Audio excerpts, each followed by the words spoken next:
पाचसी रावण सीता संवाद।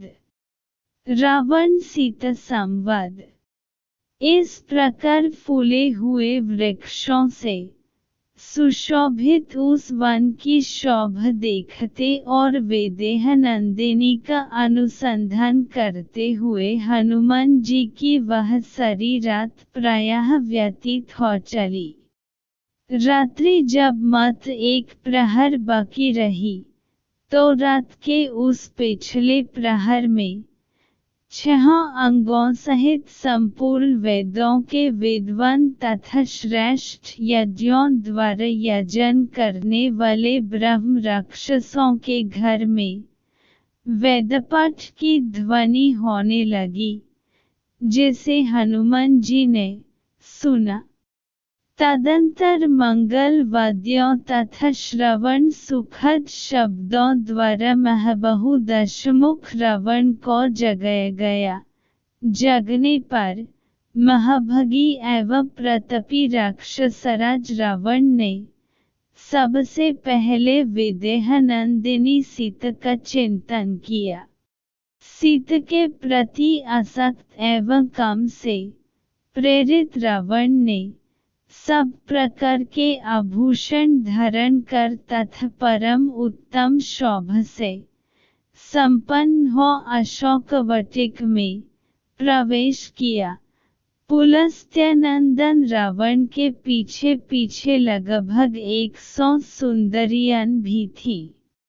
काम के अधीन एवं मन में सीता की आस लगाए मंदगति से आगे बढ़ता रावण अद्भुत शोभा पा रहा था।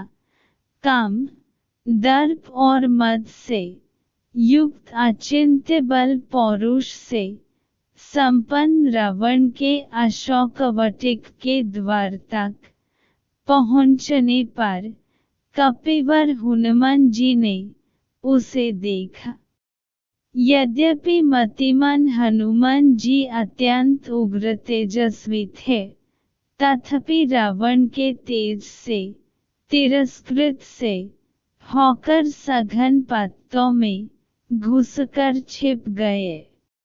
अनिंद्य सुंदरी राजकुमारी सीता ने जब उत्तमोत्तम आभूषणों से विभूषित तथा रूप यौवन से संपन्न राक्षसराज रावण को आते देखा, तो वे प्रचंड हवा में हिलने वाली कदली के समान भय के मारे थर थर कांपने लगी। सुंदर कांति वाली विशालोचना जानकी ने अपने जंघों से पेट और दोनों भुजाओं से स्तन छिप लिए और रुदन करने लगी। निशाचरियों से घिरी आसन रहित भूमि पर शोक विह्वल दीन सीता को रावण ने ध्यानपूर्वक देख जो दृष्टि नीचे किए एकटक पृथ्वी की ओर देख रही थी। ऐसी दुखी जानकी के पास आकर लंकापति रावण हंसता हुआ बोले, हे मृगनयनी, मुझे देख कर तू अपने शरीर को छिपने का प्रयत्न क्यों कर रही है? स्मरण रख, तेरी इच्छा के बिना मैं कदापि तेरा स्पर्श नहीं करूँगा। तू मुझ पर और मेरे कथन पर विश्वास रख और इस प्रकार दुखी होकर अश्रु मत बहा। तेरी यह मलिन आभूषण रहित वेशभूषा देख कर मुझे अत्यधिक पीड़ा होती है। तू संसार की सुंदरियों में शिरोमणि है। अपने इस सौंदर्य तथा यौवन को व्यर्थ नष्ट मत होने दे। यदि एक बार यह यौवन नष्ट हो गया तो फिर लौट कर नहीं आएगा। मैं फिर कहता हूँ, तू विश्व की अनुपम सुंदरी है, विधाता की अद्वितीय सृष्टि है। तेरे निर्माण में ब्रह्म ने अपना सारा कौशल और चतुराई लगा दी। इसलिए तेरी रचना में उसने किसी प्रकार की कोई कमी नहीं रखी है। तेरे किस किस अंग की मैं सराहना करूं? जिस अंग पर दृष्टि पड़ती है उसी पर अटक कर रह जाती है। मैं तुझे पूरे हृदय से अपनाना चाहता हूँ। मैं तेरे प्रत्येक अंग का रसास्वादन करना चाहता हूँ। इसीलिए तुझसे कहता हूँ, तू राम का मोह छोड़ दे। मैं तुझे अपनी पटरानी बनाऊंगा। मेरी सब रानियां तो तेरी चरणों की दासी बनेंगी ही। मैं भी तेरा दास बन कर रहूंगा। अपने भुजबल से अर्जित संपूर्ण संपत्ति तेरे चरणों में अर्पित कर दूंगा। जीते हुए समस्त राज्य तेरे पिता जनक को दे दूंगा। तू वास्तव में इतनी सुंदर है कि तुझे देखकर तो तुझे बनने वाला स्वयं विधाता कामवश हो जाएगा। मेरी तो बात ही क्या है, इसलिए तू मेरी बात स्वीकार कर ले। राम से भयभीत होने की आवश्यकता कोई नहीं है। संसार में कोई भी मुझसे लोहा नहीं ले सकता। चल, उठकर खड़ी हो जा और सुंदर वस्त्रभूषण धारण करके मेरे साथ रमण कर। हे कल्याणी, चल कर तू मेरे ऐश्वर्य को देख और उस कंगाल वनवासी को भूल जा। तू ही सोच, राम के पास न राज्य है, न धन है, न कोई दास है, न सेना है और न कोई साधन है। फिर यह भी क्या पता है कि वह अभी जीवित है या मर गया।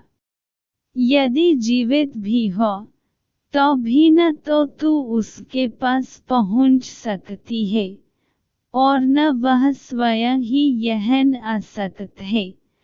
अतएव चिंता का परित्याग करके निश्चिंत होकर मेरे साथ रमण कर। रावण के नीच वचनों को सुनकर माध्य में तृण रख कर जानकी बोली, हे लंकेश, तुम्हारे जैसे विद्वान के लिए यह उचित होगा कि तुम अपनी मर्यादाओं का उल्लंघन न करो और मुझसे अपना मन हटकर अपनी रानियों से प्रेम करो। स्मरण रखो, पापी और नीच भावना रखने वाले पुरुषों को अपने उद्देश्य में कभी सफलता नहीं मिलती। मैं उत्तम कुल में जन्म लेने वाली पतिपरायण पत्नी हूँ। तुम मुझे मेरे सतीत्व से कदापि विचलित नहीं कर सकते। अपने प्राण रहते में तुम्हारे निश्चित से परिपूर्ण प्रस्ताव को किसी भी दशा में स्वीकार नहीं कर सकती। यदि तुम में तनिक भी न्याय बुद्धि होती तो तुम अन्य स्त्रियों के धर्म की उसी प्रकार रक्षा करते जिस प्रकार अपनी रानियों के सतीत्व की करते हो।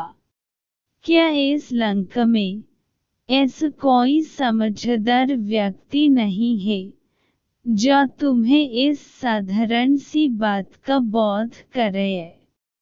तुम तो नीतिवान बनते हो, फिर नीति का यह वाक्य कैसे भूल गए कि जिस राज्य की इंद्रियां उसके वश में नहीं रहती, वह चाहे कितना ही ऐश्वर्यवान हो, अंत में रसतल को जाता है, उसका सर्वस्व नष्ट हो जाता है।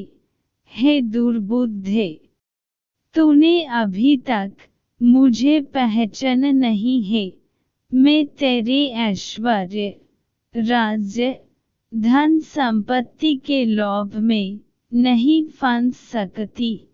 तेरा यह कहना भी एक व्यर्थ का प्रलाप है कि मैं रघुकुलमणि रामचंद्र जी से नहीं मिल सकती। अरे मूर्ख!